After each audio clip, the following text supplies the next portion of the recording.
I want to start off by asking Adib Mathumian to read the opening prayer before we do the introduction. So, Adib John.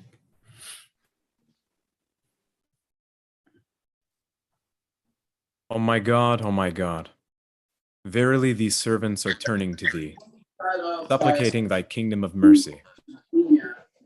Verily they are attracted by thy holiness and set aglow with the fire of thy love, seeking confirmation from thy wondrous kingdom and hoping for attainment in thy heavenly realm. O my God.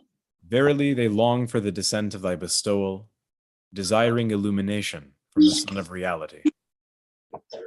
O Lord, make them radiant lamps, merciful signs, fruitful trees, and shining stars.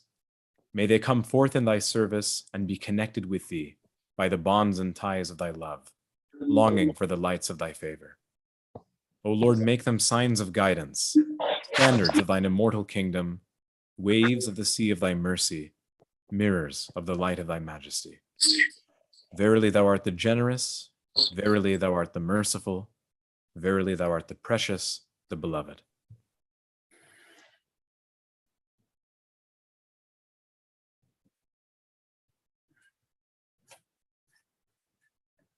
Thank you, Adib.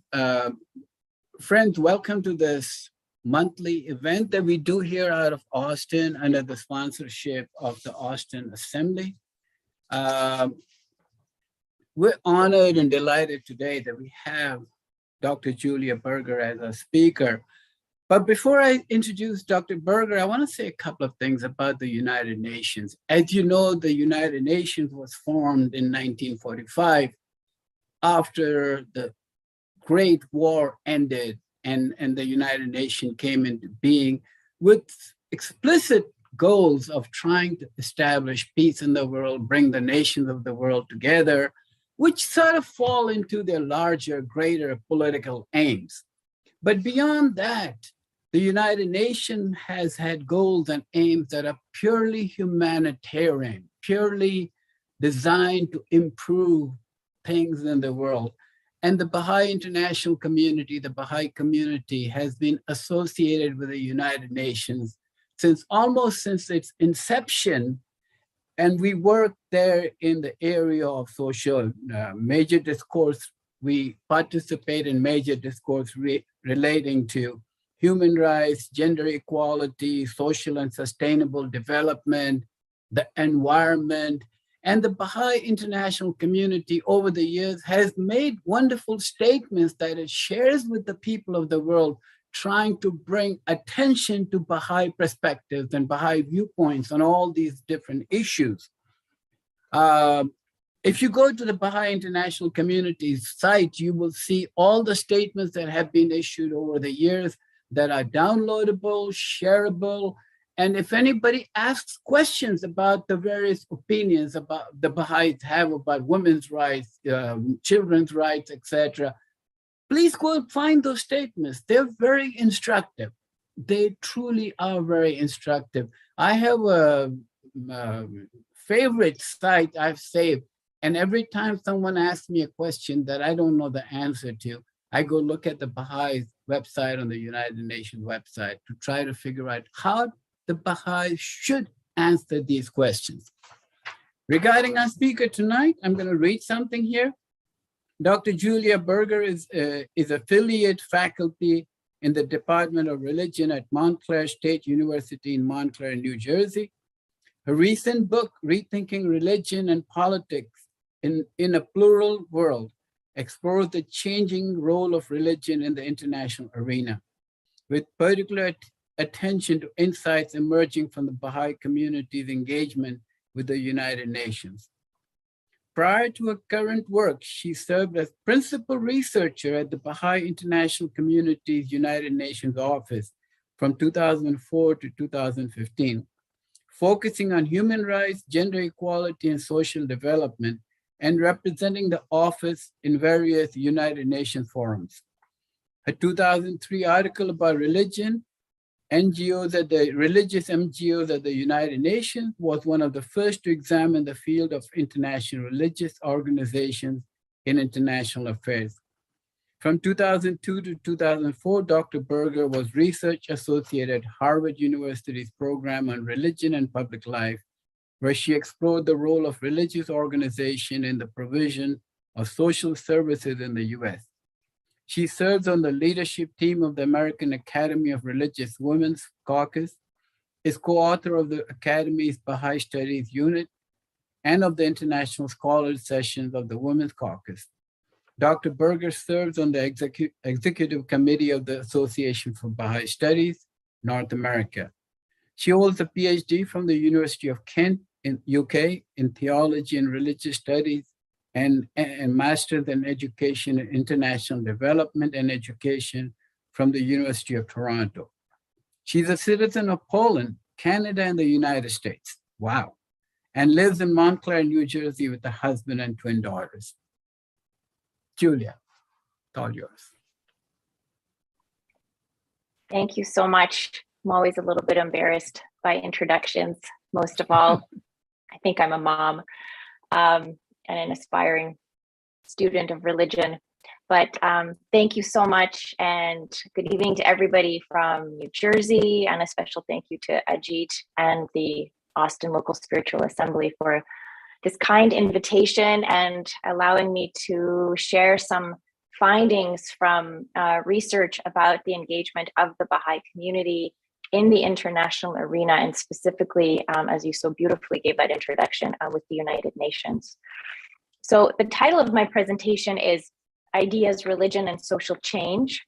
And so today we're going to explore a little bit this intricate connection between ideas that emerge from a religion, from a religious community, how those ideas are understood by the community, and then how they are applied in response to the challenges facing humanity. And in this case, how they are applied in the diplomatic international arena.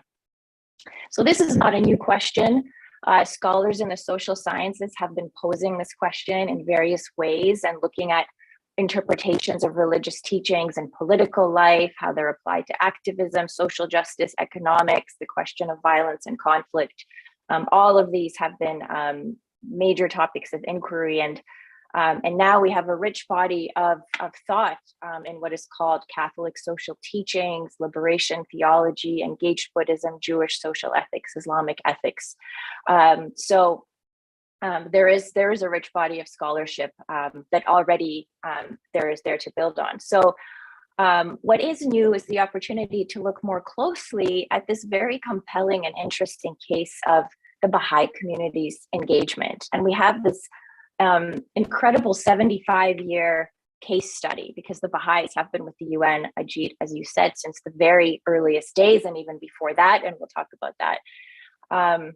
So, today we live in a world that is very much shaped by ideas, and specifically ideas that were once considered radical and dangerous. And now they seem largely commonplace and unremarkable. So, we could think about universal suffrage, universal education, race and gender equality, the system of nation states. These were once cutting edge, as I said, very controversial ideas, and now they have become part of the fabric of kind of our moral order. So the question I put to us today is, what ideas in the world today are the ones that are going to open up new possibilities for human flourishing? What is it that we still need to learn? What are the possibilities on the horizon? And where might we look to those ideas? So as I say that, I think I'm going to start sharing my screen. I hope you could see the beginning of the slideshow. But by way of context for this research, it's sometimes good to just give a little bit of a personal perspective. So it all begins in 2001, in the summer of 2001, with an internship that I had at the BIC's UN office. And I remember, even in the first couple of days there, being so intrigued by this question of what were religious organizations even doing at the UN? This just really kind of ran counter to my idea of the UN as a legal, secular, neutral organization. And so as I went through this internship, I realized that what was happening inside of the BIC and what the BIC was doing did not reflect at all what was in the literature about how people and scholars were thinking about politics or about religion. Something different was happening. And it was interesting because in 2001, religion was not even really visible in scholarship as a presence on the world stage, which is hard to believe now with our 2022 mindset. But by 2015, when I was starting the research, it was very present, but we were in a post 9/11 world. And so much of the literature and thought about religion focused on religion as a source of violence, fundamentalism. You know, the more religious something was, the more violent and harmful and suspicious it was deemed to be. So in writing this book about the research or about the experience of the Baha'i international community at the UN, I'm trying to shed light on this new way of understanding religion and a new way of understanding what it means to be part of processes that, you know, are called political processes of, you know, trying to influence the social order. So as we move into the presentation, I'd like to focus our attention on 4 questions that connect this presentation to a wider conversation about not only religion, and it's never just about religion, but the emergence of a new social order. So the 4 questions that I want us to keep in our mind. One has to do with reimagining modernity. And in that modernity that, in fact, Baha'u'llah and the Baha'i faith asks us to imagine, what is the role of religion in the modern emerging world? The second question has to do with agency. Who are the protagonists of the emerging social order? Who plays what role? To whom is given the role to even participate and to contribute? The third question, I call it beyond economic man. So what values will foster justice and human flourishing in our time? So our social order is largely focused on a profit maximization motive, materialistic ways of seeing and thinking about the world. So how do we move beyond that? And then the final question, from aspirations to action. So how do we then collectively translate ideals into action in continually changing circumstances? So we're going to hold those questions in our mind as we progress. All right, so starting with the main actor in this drama, what is the Baha'i international community? So the BIC is the formal representation of the worldwide Baha'i community to the United Nations. It collaborates, as you can see the description there, collaborates with the UN, with its specialized agencies such as UNICEF and other agencies. It collaborates with member states, inter- and non-governmental organizations, and academia and practitioners. So it works with a large various groups.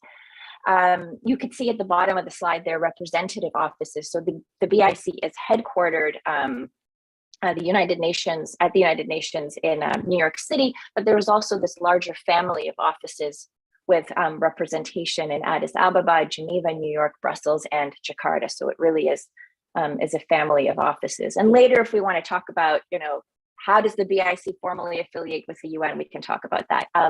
Just for now, it's helpful to know that there are about 4,000 non-governmental organizations, some of which are religious, which have a formal relationship with the United Nations.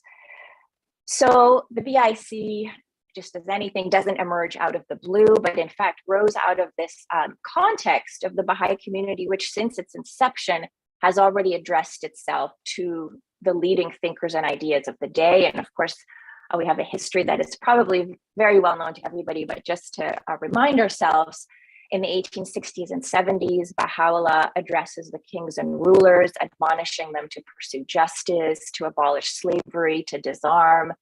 So we have the letters to the kings and rulers. Then with Abdul Baha in the early 20th century, Abdul Baha carries the message of peace and solidarity to the West. Of course, doesn't confine his comments to the West, but in fact, wherever he goes, but specifically on the question of peace. And so here we have the guidance, the letters, and the involvement of Abdul Baha as an example, urging listeners to consider the religious, racial, political, and economic and patriotic prejudices that he highlights as some of the most destructive elements in the social order. And of course, famously asserts that if religion becomes the cause of hatred and division, it would be better to be to be without it. Then in the 1920s through the 1950s, we have the continuation of guidance from Shoghi Effendi, who, among all of the things that Shoghi Effendi did, one of the things he does is he guides the construction, of course, of the governing institution of the Baha'i community, and guides the community in its earliest involvement in the international order. So an international Baha'i Bureau is actually established at the League of Nations, the precursor to the UN. This happens in 1925.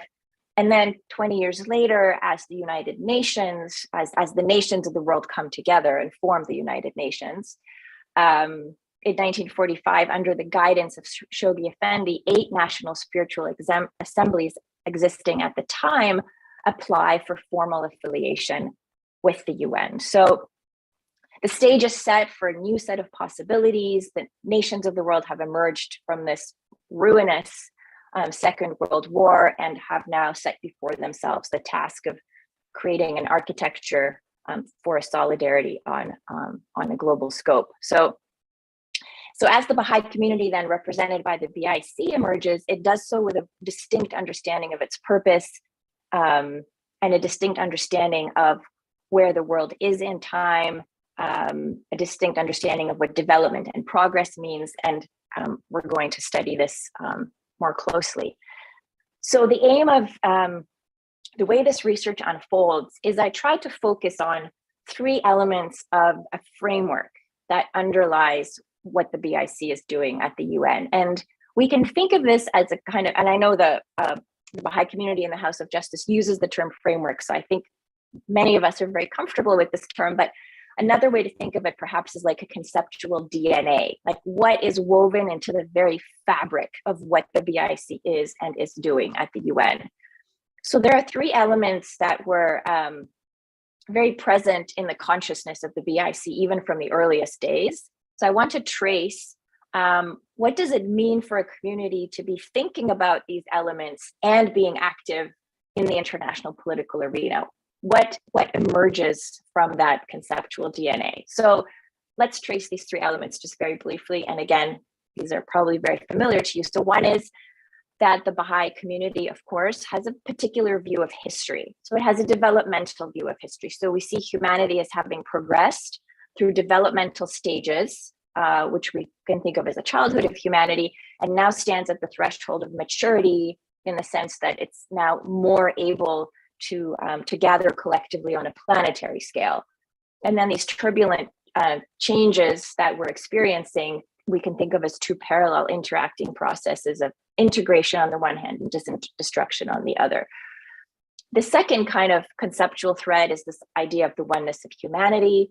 So again, this concerns itself with the relationships that make up the social order. And we can list many, and you could see there on the slide, relationships among men and women, within the family, between governors and the governed, economic relationships. So all of these, which we know Shoghi Effendi calls us to, reminds us that an organic change is needed so that these can be organized in such a way as to serve, contribute to the oneness of humanity. And finally, the third element is the administrative order itself. So this unique structure that enables the Baha'i community to express this principle of the oneness of humanity in its form and in its administration and functioning. And we have, of course, the Universal House of Justice, which maintains both the integrity and the flexibility of the Baha'i teachings. And we'll talk a little bit more about that.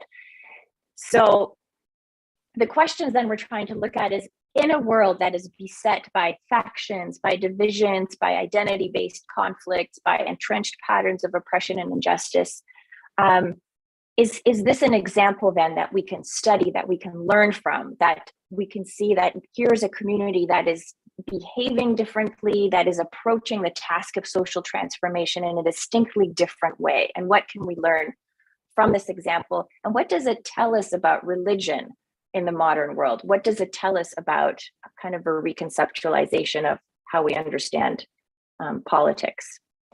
So we're going to look, and it's going to be briefly, right? We're going to look briefly at 4 periods of this long 75-year trajectory. So that, and these 4 periods are broken up in the following way. The first one is 1945 to 1970. And in this period, we're going to look at how the Baha'i concept of history shapes how it interacts with the UN. In the second period, 1970 to 1986, this was a period very much defined by the intense persecution of the Baha'i community, but it was also defined by greatly accelerated progress and work in the area of gender equality. The third period, 1986 to 2008, was very much defined by the peace statement, which was released by the Universal House of Justice just on the eve of 1986.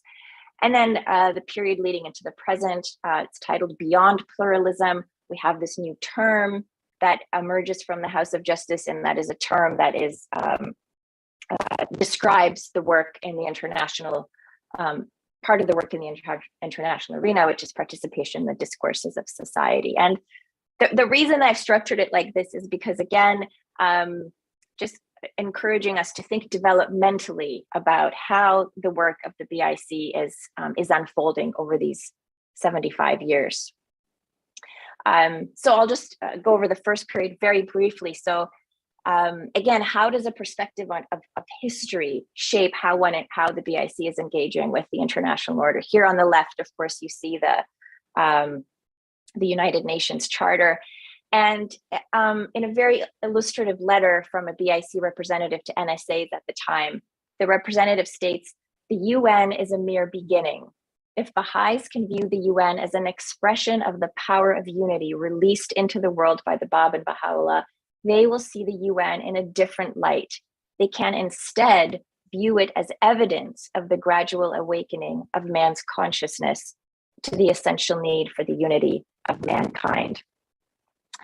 And I think, so here the Baha'is are very conscious of this civilizational trajectory. So because of the guidance and the writings, we're not only thinking about the UN as kind of an improvement on the League of Nations, but we're in fact thinking about the UN in terms of what mankind has been able to achieve and what a significant accomplishment it is for 50 nation states, as were the signatories of the Charter in 1945, to come together to try to put in place this particular structure, this forum. So furthermore, from the very early days, and here you see the top left-hand corner, a delegation signing the Charter in 1945. From the very earliest days, the BIC is already starting to contribute to the very foundational conversations at the UN. So for example, as the newly formed Commission on Human Rights is starting to discuss the Universal Declaration of Human Rights that it is working to articulate, already BIC along with other NGOs are submitting statements and their ideas and perspectives to this commission. So here's an excerpt from that statement to the UN Commission on Human Rights. The true destiny of the national state is to build the bridge from local autonomy to world unity. It can preserve its moral heritage and function only as it contributes to the establishment of a sovereign world.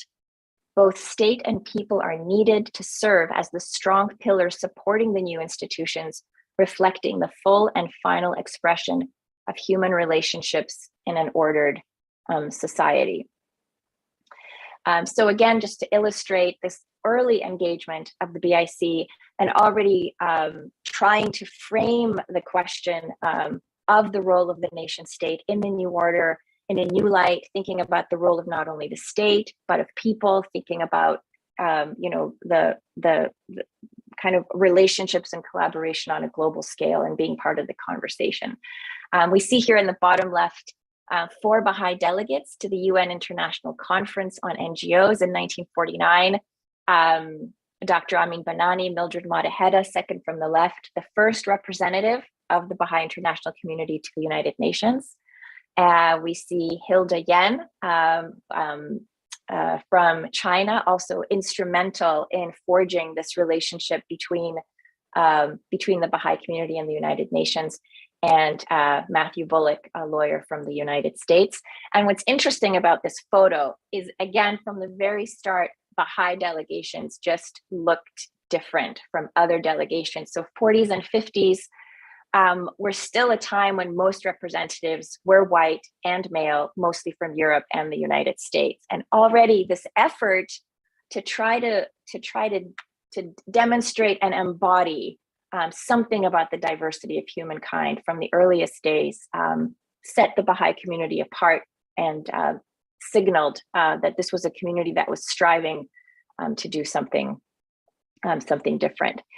So we're now moving into the second, I'm moving very quickly, but to get us through. So we're now moving into the second stage, 1970 to 1986, responding to persecution and mobilizing for gender equality. In this period, this is the most dramatic of the four periods. So here, the Baha'i community is really thrust and forced existentially, in a sense, into engaging with the UN and with the entire global diplomatic community as a matter of necessity and urgency in light of the widespread and pernicious persecution of the Baha'i community in Iran. By the 1980s, in fact, the plight of the Baha'is in Iran is recognized as one of the most severe cases of religious persecution in the world. So, as some of you may know, the Baha'is were not accorded legal status in the Iranian constitution, so they faced violence, they were tortured, properties were destroyed, they were killed. There was a juridical decision at the time confirming that killing a Baha'i was not a crime, and there was an aim at the highest levels of government to try to extinguish the community as a whole. So Baha'is in Iran at this stage have no recourse to justice in their own country. The newly created constitution doesn't accord them any status. So their only recourse then is to the instruments of international law, which are only coming into being during this period.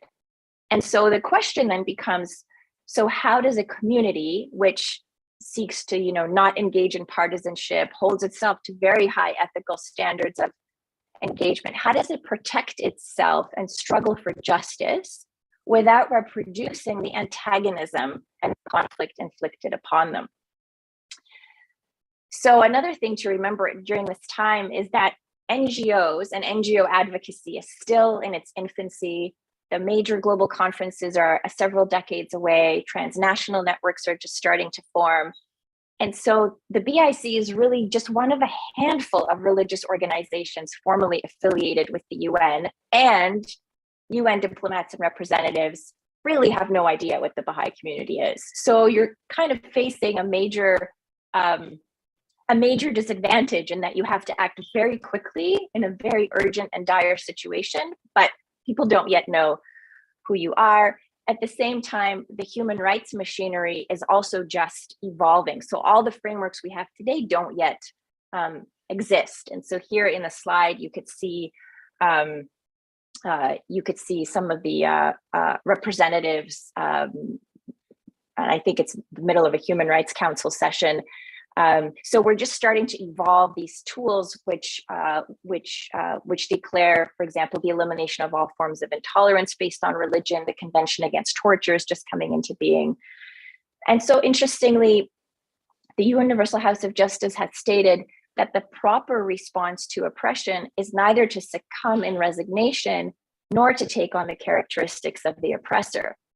So we need to understand then the Baha'i community's response from several perspectives. So on the one hand, the BIC then provides the Iranian Baha'i community with an instrument through which to access this legal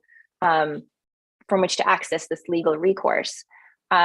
On the other hand, there's something else equally interesting that is happening, which is this entire new transnational network. The Baha'i Administrative Order is coming into being at this time. So we have the very rapid evolution of a community that is able to act across 100 countries with increasing agility and efficiency. And in that sense, it rises very quickly to the challenge of being able to, in a sense, out-organize other organizations in a manner that, again, it acts collectively in defense of the Baha'is in Iran. And in that sense, the administrative order, the unity that it is able to achieve, the collective action it is able to achieve, is something that becomes one of the strongest sources of defense. So here I'm trying to also demonstrate that as this is happening, as the Baha'i community is being persecuted, this new global architecture is coming into being, an architecture that is going to be able to act again in unison against the persecution. So in 1963, we have the election of the Universal House of Justice. In 1972, the Constitution of the Universal House of Justice is issued. 1 year later, we have the synopsis and codification of the laws and ordinances of the Actas. And by 1983, the completion of the seat of the Universal House of Justice. And so at the same time, this enables the Baha'i community to act, as I mentioned, with agility, being able to provide the UN with very timely, accurate information, which is exactly what is needed in order to demonstrate kind of the severity and the urgency of the matter at hand, and then also to build relationships and let people know what the Baha'i community is. So by 1985, there's a historic General Assembly resolution where the General Assembly identifies Iran as the violator of human rights. And it's the first time in which a minority group suffering human rights violations is named in a General Assembly resolution. So in a very short span of time, the Baha'i community is able to bring this to the attention of the global community. So again, it's important to think about when we think about the role of religion in the modern world. The religious actors, in this case, the Baha'i community, are very active agents in themselves, constructing this network of global governance, constructing networks across nation states and creating new patterns of collaboration. And we can see here just examples of some of the new NSAs that formed during that time, again, expanding the number of NSAs now working together in concert for the what am I trying to say? In a sense, working through the BIC. So during this period, the number of NSAs increases from 101 to 148. Here are some examples of Tuvalu, St. Lucia, Bermuda, Sierra Leone, and Togo are among the newly formed NSAs. At the same time, 1975 is also the year that there is a historic first UN World Conference on Women. It is also the year that the Universal House of Justice designates this as International Women's Year. And an interesting thing starts to happen. So as the UN designates this designates the first UN World Conference on Women, it also enters a stage of seeking to collect a lot of information about the status and condition of women around the world, and it needs NGOs to provide a lot of this information. So here the BIC, for its part, sends a survey to over 100 NSAs. So again, it has this ability now to reach into 100 national communities. And it asks this question about, what are the attitudes of men and women? How are women participating in Baha'i community life? It's trying to get a read. And an interesting picture begins to emerge. And so one of the insights from that survey is that communities report that participation in the processes of Baha'i community governance had the strongest influence on the level of women's engagement in Baha'i community life, which is saying that even in communities where, in areas where the equality of men and women was not yet accepted, women were starting to vote in elections. Women were coming to feast. Women were participating in the community. So, in a sense, what the Baha'i world was seeing in practice was how the administrative order was creating structures that allowed for the emancipation and participation of women. And this was something that was able to be shared with the UN. So I want to briefly show you an excerpt from, you might be familiar with this beautiful 30-minute film, of which I'm going to show 2 minutes, which was released by the BIC on the 25th anniversary of the famous Beijing World Conference for Women. And I'm showing this to you because I want you to get a sense of the flavor of the power and the strength of the women's movement at this time, something that the BIC was very much a part of. So I hope you can hear this.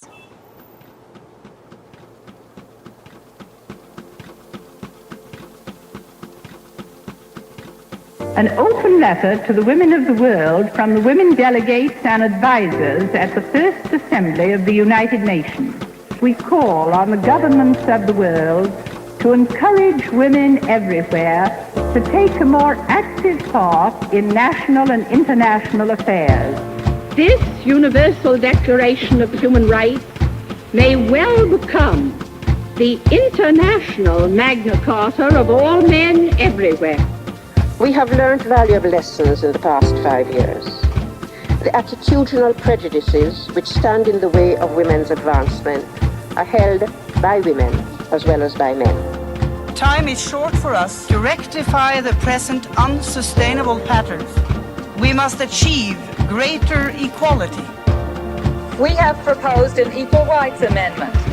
Those delegations who are in favor of Draft Resolution 1, entitled The Role of Women in the Preparation of Societies for Life and Peace, raise their hands, please.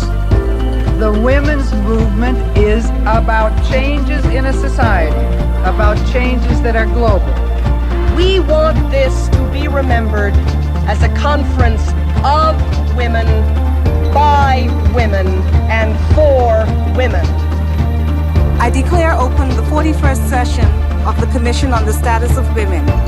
We have to give real meaning to the ideals of women's equality. This has been a century of women's emancipation. Beijing was something we all shared. Today, we all own the great responsibility of implementing the platform for action. The first 63 years have been momentous. Today, let us be clear about what needs to change.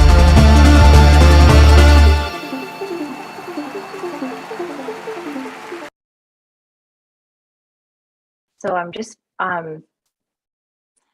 playing a short excerpt because it's really difficult to convey the tremendous kind of seismic shifts in NGO activity and expansion of NGO networking, particularly in the area of gender equality that were happening during this time. And the BIC and Baha'is around the world were very much a part of that. And here in the photo, you see Baha'i delegates, this beautiful group of Baha'i delegates to the 1985 Second UN World Conference on Women. And every 10 years, these major conferences were being held. Moving on to the third period now, we're going to talk about this question of peace, beyond peace, the greater trajectory for social development. So during this period, the peace statement becomes sort of the Magna Carta for how the BIC orients itself and its contributions. And I think the statement is very helpful for opening up this section, which is that peace is widely referred to, but rarely defined. So whereas in fact, many scholars and communities have written about all of the different ways in which peace is conceptualized. It involves ideas about emancipation, about discourse, about knowledge, about power and identity. And it's built on all of these different ideas about human nature, human flourishing, how we address conflicts and disputes. And there are many, many different theories about peace. We're not going to go into detail, but just again, as a kind of a geopolitical backdrop, this is the period of time in which we have the Chernobyl disaster, the fall of the Berlin Wall, the Tiananmen Square massacre, the fall of the Soviet Union, the end of the Cold War. So just, again, very kind of intense and more seismic shifts on the global stage. So as the House of Justice during this period addresses for the first time a message to the peoples of the world, it also elaborates for the Baha'i community the very particular way in which the Baha'i community understands peace. And so just as an excerpt from the statement from the Promise of World Peace, it states that permanent peace among nations is an essential stage, but not, Baha'u'llah asserts, the ultimate goal of the social development of humanity. beyond the initial armistice forced upon the world by the fear of nuclear holocaust, beyond the political peace reluctantly entered into by suspicious rival nations, beyond pragmatic arrangements for security and coexistence, lies the crowning goal, the unification of all the peoples of the world in one universal family. So here what we actually have is a religious community, the Baha'i community, introducing really a different epistemology, a different conception of peace, and really a different even narrative of progress than that which is kind of predominant in international relations. So if we were to look at it more closely, and again, we're not going into huge detail, but to just mark some of these elements, the House of Justice and of course the Baha'i writings more broadly are helping us to understand there's an identity element of peace, and that peace requires a sense of belonging to and concern for the well-being of the human race. There's a diversity element of peace, which is that peace is rooted in the diversity of culture, climate, history, language, and thought. There's this coherence dimension where we must be coherent between the means and ends of social transformation. We can't seek peace by breaking apart into factions and, as the House of Justice has stated before, taking on the characteristics of the oppressor. There's this unity dimension, unification. Again, we see this in the writings of Shoghi Effendi, the political machinery, trade, finance, script, language, and spiritual aspiration. There's, of course, an institutional dimension where collaboration and governance must take place at the highest levels, but in a way that rejects excessive centralization on the one hand and uniformity on the other. And then there's a protagonist agency dimension of peace, which is that institutions, communities, and individuals all have a role to play in forging peace. And so here are a couple of pictures from some of the major UN conferences during this time. These were very much interpreted in the context of Baha'is saw this very much as steps towards the lesser peace, because the global community was really demonstrating that step by step, year after year, it was able to bring together even larger numbers of heads of state to deliberate peacefully on the pressing issues of our time. So we can see in 1992, largest ever conference, the Earth Summit, Conference on Environment and Development, 172 nations represented, 17,000 NGO representatives. We have in the top right-hand corner a peace monument, which was initiated by the Baha'i community, where pieces of soil from over 100 different nations were deposited. The bottom right-hand corner, the UN World Summit for Social Development, 177 heads of state coming together for the first time, maybe a little late to the game, but for the first time recognizing the significance of social development and human well-being. And then we see also in the bottom left-hand corner, the historic Fourth World Conference on Women in Beijing, which gives us the platform for action, which becomes like a Magna Carta for women's human rights. We see 30,000 women from nearly 190 countries attending. So we really see the global community gaining in capacity to come together. Of course, from a more critical lens, we could say, well, those promises were not translated into action. That is true. There's still much work to be done, but these were benchmarks on the path to coming together to begin to negotiate in larger and larger groups. So in terms of what was the Baha'i community doing to pursue peace, again, we won't spend too much on it, but some of the concrete actions. So again, when we think back to the conceptual DNA at the beginning, we talked about particular view of history, the oneness of humanity, and the administrative order.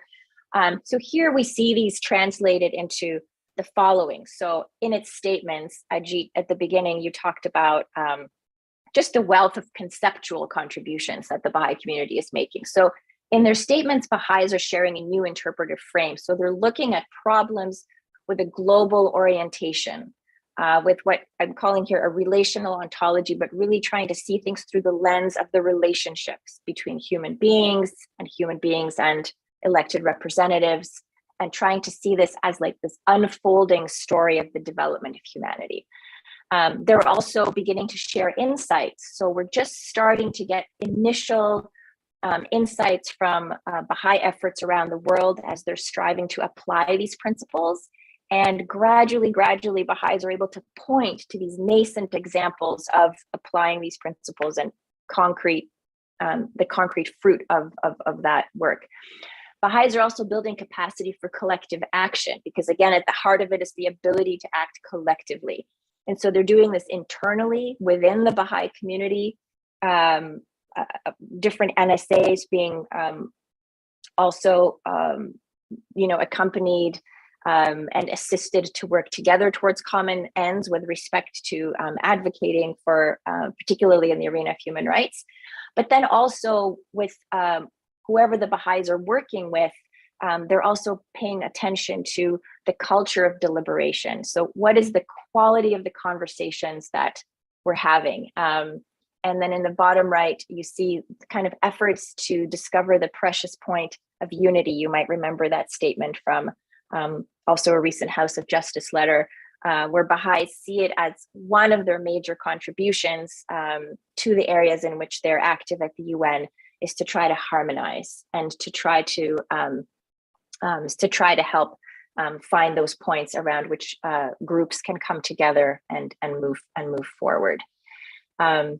So I want to just play this brief excerpt. This is Mary Power, who represented the Baha'i international community for over 20 years and was really a pioneer in the area of gender equality and at the UN, in the sense of being elected to major leadership positions within the NGO community. And here she is, just briefly telling the story of one of the major Baha'i contributions to this discourse. So here is Mary Power, just briefly. Really, it was just the beginning when I was at the UN. We made a statement on the importance of the girl child and the importance of educating the girl child to the Commission on the Status of Women in 1974. And there was really not a lot of reaction to it at that time. However, when I was in Beijing for the Fourth World Conference, it became part of the program of action. That was another step forward. It was really a thrilling moment. It was the influencing the process to the ultimate. And the director of the Office for the Advancement of Women at the UN came up to me and we high-fived. It was really a victory. It took time. Everything takes time. It's process. Yes. But it was a wonderful moment. So you see there, the story of talking about, the fact that Baha'is were introducing this idea of the fact that the girl child was really invisible in the global agenda. It was not something that nation states were paying attention to, the needs of the girl. And that it took 20 years of collaborating with many other organizations, but really being at the forefront of calling attention to this, that it really became a focus of that. I mentioned that key outcome document from the 1995 Beijing conference. And as Mary points out, process. I mean, you see also in that footage, Bonnie Dougal, currently the principal representative to the United Nations, and Safira Rameshvar, also all three women having done just so much for to contribute to advancing gender equality alongside other NGOs at the UN. So now we move into the present, really from 2008 to 2020, to the current, beyond pluralism, participation in the discourses of society. So as you know, the BIC is guided by the Universal House of Justice, and for approximately since around 2008, it has been guided to see its contributions in terms of thinking about them in terms of participation in the discourses of society. And this has been a term that has provided a way to conceptualize what the BIC is doing, and it sees itself part of this global conversation, a global effort, a global movement striving to advance and to contribute at the level of thought. And you see here in a statement from the Baha'i international community in 2013, as it's striving to explain to the UN what it's doing, it says, attitudes, thoughts, and conceptions of fundamental issues need to be reshaped as a truly global community emerges and develops in its understanding of the nature of human flourishing, as well as the social and material conditions required for such flourishing. We believe then that a key part of the transformation that is required must occur at the level of thought.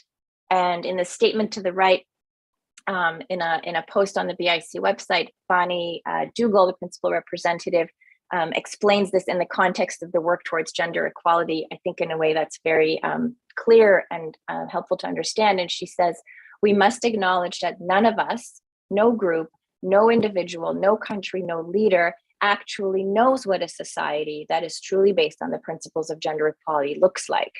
Such a society has never existed.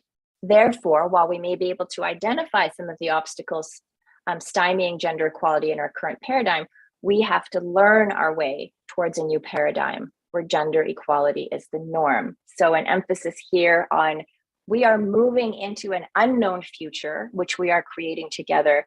And the operative word here is that we are learning together. So again, the focal point for so much of the work of what the BIC is doing, and maybe before I read that quote, so the box on the right, I just wanted to give a sense of what are some of the spaces to which the BIC has been elected and appointed to, just to give you a sense, what are the conversations that it is a part of? And what we've seen consistently is that there is this trust, I think, in the approach of the Baha'i community, in the sense that, we talked about the nonpartisanship and the efforts to help groups coalesce around a central point of unity. So we see here the Faith and Feminism Working Group to the United Nations. The BIC was a convener, the Interagency Network on Youth Development, the Multi-Faith Advisory Council to the UN. The BIC is the co-chair, the NGO Committee on the Status of Women. The BIC has been on the executive committee for over 20 years now. And you see others, NGO Committee on UNICEF, so these are major groupings of NGOs that work very closely in UN processes. And the Baha'i community has been at the table and very often has been invited to, elected to, or appointed to be in a position of leadership. So I want to just give two concrete examples as I draw to a close for, again, just to concretize a little bit more what these conversations look like, what the BIC is saying. So one of the key areas of BIC engagement now is this question of global governance, and it will continue to be for the foreseeable future. So here's a brief excerpt from the statement that the BIC issued on the 75th anniversary of the United Nations. And this is just a brief clip that shows some of the engagement and the dialogue that it entered into around this statement. So here it is.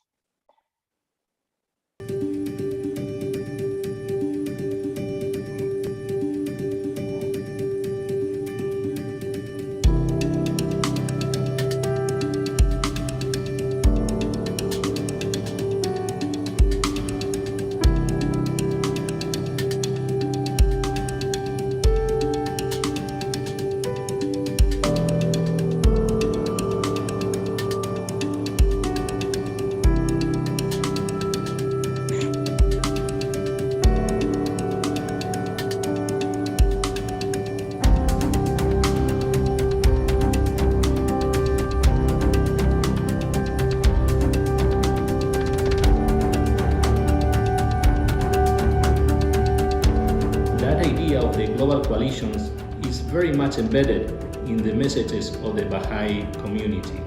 And I want to focus on the importance of religious actors in forging those global coalitions. Their role is very important in areas such as development, education, health, and so on. Today, at the UN, we count on a very innovative body, which is the Multi-Faith Advisory Council. It's the first step so as the religious voices are heard at the United Nations. And it happens that that body is chaired by the Baha'i community and its representative, Bonnie Dougal. A statement that speaks powerfully to the moment of now, and to the needs that every single human being on this earth and every single institution actually very much needs. The Baha'i faith has always inspired me to understand something that is fundamental to all faith traditions around the world. The acknowledgement, the recognition, the necessity of serving the fact that we are all one. Our survival on this planet, the planet's survival, is fundamentally dependent on whether or not we will get this very simple fact deep into our systems. We thrive when we are one. We self-destruct when we believe that our boundaries matter.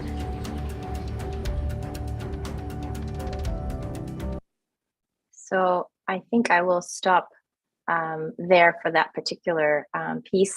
I just want to give a shout out. So you see Dr. Azza Karam speaking, the last speaker, one of the most inspiring and amazing women that I have come across at the UN, recently elected to the position of Secretary General to the World Religions for Peace, the first woman in the history of the organization to be elected to that role. It's the largest interfaith organization working for peace, and just always inspiring to hear Azza's comments. Another concrete example for how, what does it mean to participate in discourses? So again, one of the contributions that the Baha'i community has been striving to make is, again, so striving to help find consensus, building unity and capacity for collective action. So one example is that BIC was invited to lead the drafting process for civil society, which is the NGOs, for their position, collective civil society position for the 75th anniversary of the UN. This was a multi-month process, and it became a parallel process to member states developing their political declaration. Hundreds of civil societies organizations were engaged, and there was a very real challenge that emerges frequently in these kinds of processes, which is how to find the points of unity, how to ensure that people feel heard and represented in a document that, cannot possibly, fully list everybody's, exhaustive points of view. And so one of the things that the Baha'i community helped to do is to really shift the focus from an interest group, a constituency focus, to one that really highlighted the common human identity, so that was really foregrounded. And in thinking about the tone of the document, worked with others to create a tone that was more open rather than kind of prescriptive. And further, also, rather than just being a document which demanded and asked things of governments, also included the commitments of civil society. So you see here kind of this orientation towards who are the protagonists of the emerging order, and very much making the point that civil society itself has a role to play alongside the governments. So again, another example of the kinds of ways in which contributions are being made by NGOs and specifically by the Baha'i community. The last example here is drawn from this beautiful 30-minute film, Glimpses, which I encourage everybody to see. This was a film that was made on the 25th anniversary, again, marking the anniversary of this historic 1995 Beijing Declaration and a Platform for Action, which you heard Mary Power talked about, and I talked about before in the slide of the historic women conferences. And so the film reflects on the global advances that have been made, but then also draws on examples, concrete examples from Baha'i-inspired community building efforts around the world. And the reason I think I wanted to highlight this just as at the end is to really emphasize the connection that exists between what is happening in communities on the ground, the conversation, the efforts, the community building efforts, and how those efforts are, how the Baha'i international community draws on those examples and is able to share them, to share those very practical examples with the broader community at the United Nations. So we're going to see an excerpt, a conversation with a group of men in Malaysia, speaking about the transformation within their community in terms of how men are learning to see women and to understand their role in the community. So this is the final excerpt here from Malaysia.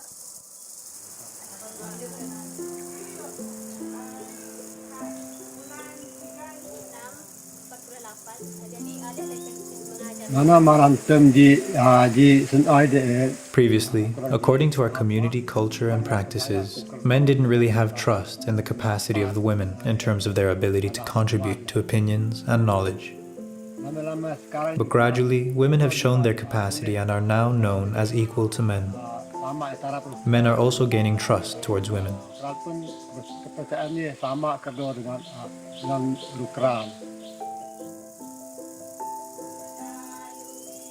As village leaders, we have many responsibilities and are not only concerned with the education and religion of the villagers, but we are also concerned with the empowerment of women.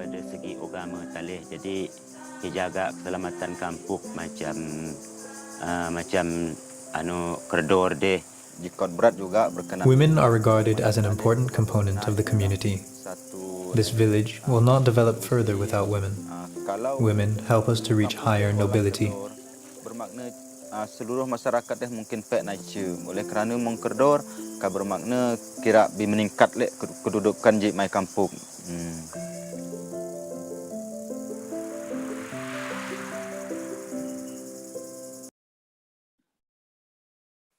So there are a number of really powerful examples in this 30-minute film, and actually it's a beautiful piece. You could see it actually has garnered a number of accolades and awards at different film festivals. And perhaps one of the most powerful elements is it's really trying to show how certain ideas and approaches, and of course the insights and guidance from the Baha'i writings, how it's applied and what effect it has on the lives of and the transformation of communities. So to finish, I'd like to go back to the first 4 questions that I posed and just try to draw out briefly some of the insights that emerged from this first step in the research. So on this question of reimagining modernity, what is the role of religion? We see here one of the roles as expanding the moral imagination, so helping us to see what is possible and casting a vision beyond perhaps the vision that emerges from other ways of seeing and looking at the world, and also demonstrating alternative and unifying approaches to social change. The second question on agency, who are the protagonists of the emerging social order? I think this case study demonstrates that religious communities are not passive actors in the existing social order. They are very much co-creators of the emerging order, of the construction of the institutions and of the ways of collaborating that are going to help us kind of move into a new way of being and flourishing. And third, what values will foster human flourishing in our time? So here the Baha'i community has put forward really a large body of contribution at the conceptual level about human identity, about justice and peace and collective action, all in the light of the principle of the oneness of humanity and the principles of justice. And then finally, from aspirations to action. So how do we collectively translate ideals into action? And I think we see from the example, the Baha'i community working alongside other NGOs, alongside other UN and diplomatic partners, this emphasis on learning our way forward, of consulting with a growing diversity of collaborators, and creating spaces where a diversity of voices are at the table and where the focus is on striving towards consensus. So with that, I think I will stop sharing, and that brings the presentation to an end. I think I've lost my my video somehow, so hopefully I will regain it. But thank you so much for your attention. Can you all unmute and choose? What a wonderful presentation. Great. Thank you. I am edified. I have learned so much from this presentation. Amazing. And I thought I knew something about the United Nations. I have learned so much. Thank you. Friends, I would ask that if you have any questions for Dr. Berger, that you post them in chat. And either she can read them herself or I can ask them on your behalf. And Adib, if you have any questions on YouTube, you could read those if you don't mind. Sure thing. I'll be on the lookout. We haven't gotten any yet, but I'll keep an eye on it. Can I ask the first question, Dr. Berger? Sure. Please call me Julia. That's more comfortable with that. Thank you. Right. Julia, the world views the United Nations very differently than we are viewing it as Baha'is. And in fact, what you have presented to us, this is the reality of the United Nations. However, the world views the United Nations as a body that was supposed to prevent war and has not succeeded in preventing war because there's all these wars going on in the world. Would you comment on that, the success and the failure of the United Nations overall? So the danger of giving this presentation is that there are questions like this that follow the presentation. and I would love to, it's a very big danger. No, and I would love to have the representatives of the UN who are, have a front row seat and are themselves involved in these sorts of questions every day. So to some extent, I would direct all of you to the BIC website, because I think the BIC is commenting on this. But I think the developmental view of history is really important, because I think with the longer trajectory, there is a greater appreciation of the distance that has been traversed. And there certainly are some issues which seem hopelessly intractable, like the membership of the Security Council and certain other matters, which just feels like we're not getting anywhere. But there are other issues where you can point to concrete advancements, where, we have now, in 2010, the UN created a new institutional architecture for addressing gender equality, where instead of having sort of a piecemeal approach with 4 different offices, all severely underfunded, a new organization was created, UN Women. And so we gradually see these architectures emerging. We see human rights frameworks and human rights instruments. So I think it depends which story you tell. Because there are success stories that can be told and maybe they get less attention. But again, if you widen the lens, and if you go back to 1925, then this is a dramatically different order. Even if you go back to the year 2000, where the UN was articulating what was called the Millennium Development Goals, then when you see it approaching that task again in 2015, you can see that there's a very intentional effort to overcome the shortcomings from 2000 and the way those goals were even articulated. So that's my partial response. I completely agree, because I think of those 2 guys from New Jersey that tried to fly a plane, the Wright brothers, and they crashed a few times before they finally succeeded. So these are all learning steps in the learning process. Somebody asked the question, please define BIC. What is BIC? Because people may not know what BIC is. So the BIC, the Baha'i International Community, is the formal representation of the worldwide Baha'i community to the UN. And the Baha'i community has what is called consultative status with the UN, which, as I mentioned early on in the presentation, around 4,000 non-governmental organizations have been granted this status. The BIC got the status in 1970, and it's based on the UN recognizing that organization has valuable experience and insight that it brings to bear on UN issues.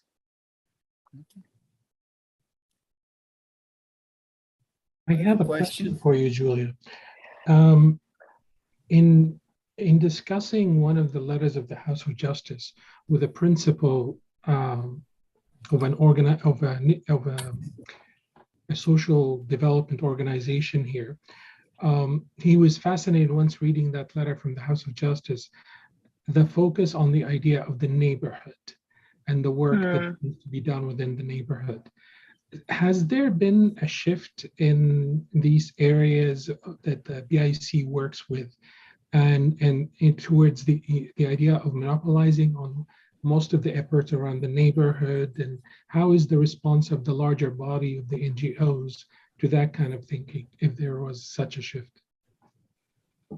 So I just want to make sure I understand. Are you speaking about the focus on working at the neighborhood level? Yes.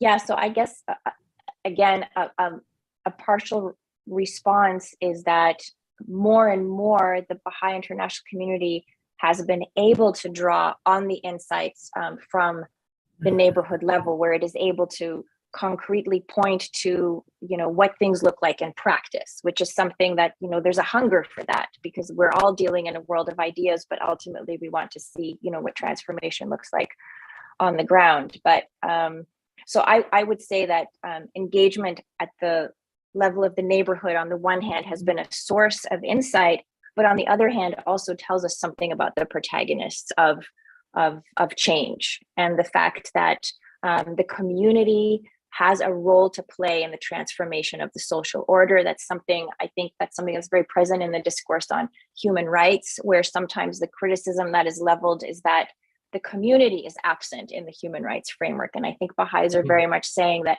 there's a role for the nation state. Of course, there's a role for individuals, but but the community is a protagonist, is an actor.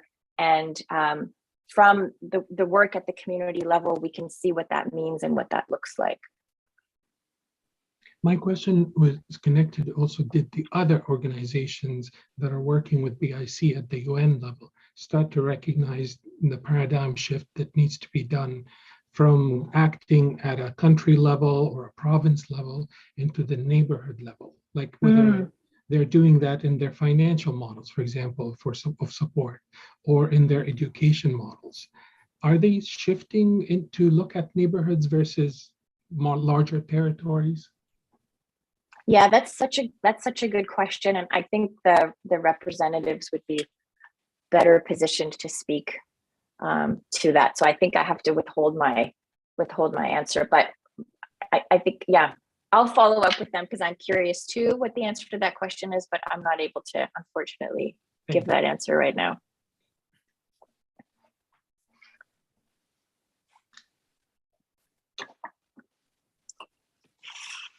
Other thoughts, questions? Dr. Berger, thank you for a great presentation. So much information that I did not have. Thank you for all that. My question has to do with involvement of NGOs in general and the Baha'i international community on advising the Secretary General or other political representative of the countries on events or hotspots in the world. Do they ever approach the NGOs on getting advice of how they should handle those situations, or it's only on discourses of society at the level of education or social action, and those issues? Well, yeah, that's a really good question. I think there's a whole arena of conversation that happens informally, and that's a whole other, just I think, as you might imagine, that's a whole other set of diplomatic channels to which I am not privy. It's above my pay grade, but I do know it happens, and it's also, I think, there are relationships of trust and longevity that have been established, because the BIC has a long history of being a good citizen, a trusted citizen, an organization that provides accurate, timely information, that makes valued contributions. So one example I can give is, for example, when the delegations are off, there's a lot of turnover in delegations as the capitals, appoint new people to positions. So I do know, as new people come in, for example, the BIC is seen as, being very well versed, for example, in the gender equality work, gender equality architecture of the UN. So often BIC representatives might be invited to brief delegations on issues where the BIC is considered to sort of be a subject matter expert.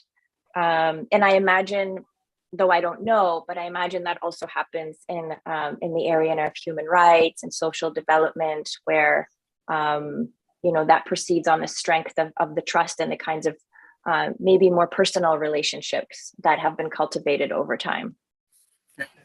Thank you.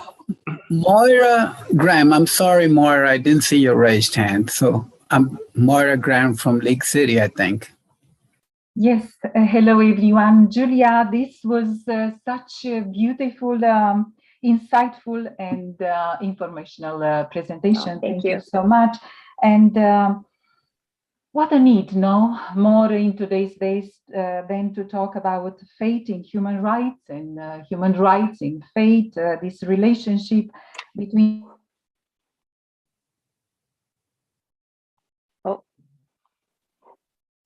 the religious communities are or must be the core co-creation of the emerging social order, or each one of us to be that co-creators of this universe and making together a better, a more luminous universe.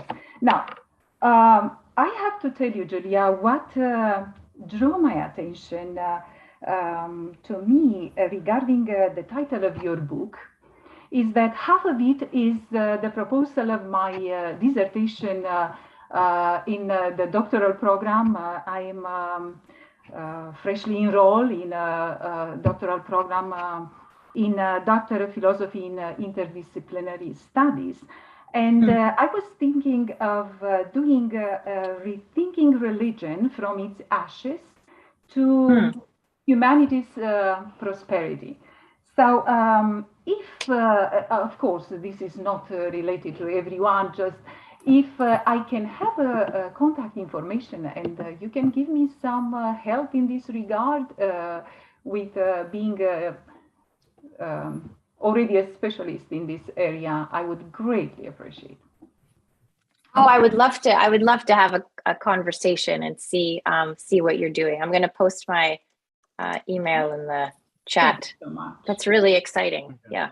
Thank you. Me too. There's a question here, Julia, that says, what makes the United Nations a suitable platform for the contribution of the Baha'i international community? Why not US Congress, for example, for lobbying in favor of world peace or environmental efforts? The question is, why United Nations? Why not the US Congress? Well, I think so. We have the US Office of Public Affairs, and their mandate is very much a domestic one, whereas the Baha'i international community specifically interfaces with intergovernmental and international organizations. And, it's just interesting to look at the history and the fact that Shoghi Effendi was guiding the Baha'i international community from 1945 until his passing in 1957. So there were 12 years during which time there was a correspondence, letters between Shoghi Effendi and Mildred Mottahedeh, and then the U.S. National Spiritual Assembly, which was the representative assembly until the term BIC came into being. And I think it is interesting to look at the language and the guidance from Shoghi Effendi, and kind of recognizing that that the creation of the United Nations created kind of new conditions for a new kind of conversation, new conditions of possibility, and that it was a place where Baha'is and other organizations needed to be present because they had substantive things to contribute. And in the spirit of participation in the discourses of society, my understanding is that the House of Justice is asking the Baha'i community to be present in spaces in which the pressing issues of our time are being discussed, and to offer, generously and intelligently insights emerging from the Baha'i community. So, and it's not all of us, that are there, because it's a specialized specialized organization closely guided by the Universal House of Justice. But it's an important space. It's the only space of its kind that we have. So despite its flaws, I've heard it often said that if we didn't have the UN, we'd have to create something like the UN, because we need a table at which we can all sit and discuss. Regarding the previous question, though, we do, as local communities, we are asked to call on our congressmen and sometimes senators, and we do approach them, especially about the persecution of the Baha'is in Iran. And in fact, the latest resolution that was approved by the House was called House Resolution 744 in the year 21-22 Congress, condemning the persecution of the Baha'is. So we do both things. We do continue to working on calling on our congressmen and senators and all that. So yeah, right. Thank you for adding that. Other thoughts, comments? I am just overwhelmed. I need to watch this presentation several times. By the way, just for everybody's information, this presentation, along with question and answers and everything else, is on the local assembly Baha'is of Austin's YouTube channel. And you are allowed to go back and watch it again several times, in fact, and please forward it to your friends that for whatever reason did not make it to this presentation today. And those that didn't make it missed a wonderful presentation. Really and I encourage, thank you so much for those kind words. And I encourage everybody to go to the website of the Baha'i International Community to learn more about its areas of work and the statements that are continually being put out. And I think what is even to this day difficult for me to wrap my head around is that so much is done. There are only 4 representatives, and there is an office, but the Baha'i International Community, I think, has been able to really be present in a lot of spaces and to do a lot more than it seems is possible with 4 representatives. It's a really inspiring example, and a concrete example of the Baha'i principles in action. So, 2 things. Adib Masumian has posted the YouTube link to tonight's presentation. For those of you that want to go to chat, you can copy it down. It's there already. And there's a question here that says, has there been a shift in understanding, well, that moved fast. Questions are coming. Has there been a shift in understanding the role of religion in building communities is being viewed by the world of academia currently? Has there been a shift? A shift in the role of religion in building communities? Yeah, do people have their mindset changed? Are they thinking of the importance of religion in building communities? Yeah, I think, so now you're asking sort of about the broader I'm reading a question to you. Yeah, no, I know. So I'm just trying to kind of crystallize it in my mind.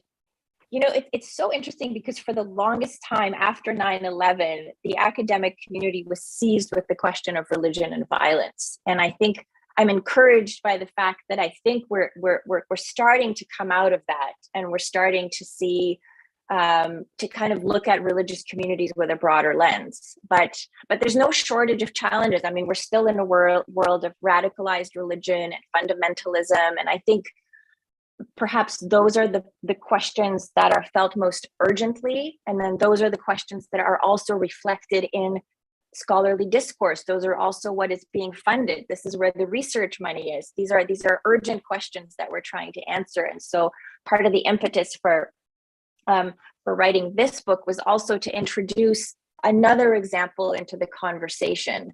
In a world where increasing degrees of religiosity is associated with not good things. So I'm hopeful that I'm hopeful that we will be able to look at, certainly in the area of humanitarian research, so that for sure we can say that religious communities have been at the forefront in terms of first responders, in terms of material and human resources. That's an area of research where religious communities have figured prominently. More broadly with community building, I'm not sure I can speak to that. Unfortunately, there has been some mostly anti-Semitic incidences in Texas over the last month or two. There was a fire at a synagogue and the stuff. We've had those, and people are calling into question the validity of religion and what purpose it serves. And there's a comment from Aizada Nurman Batova, and she says, "Thank you for a great and insightful presentation." Thank and you. she's new to our area, Aizada. So just moved here. Any other questions? I think it's 10 o'clock your time, Julia. So I'm energized. You're energized. We are all excited and energized by your presentation. Again, I remind you that you can go back and watch her presentation again. If you make any comments on YouTube, I will forward those comments to Julia for her response. And there's not enough words to thank you. I really, truly appreciate you doing this for us. It was a wonderful presentation. And I know that one of these days you'll be back in Austin, visiting Austin and visiting the Austin Baha'i community. We would certainly love to welcome you here. Thank you. Thank you all. Thank you all. Thank you all so much. Really Good evening. do appreciate it.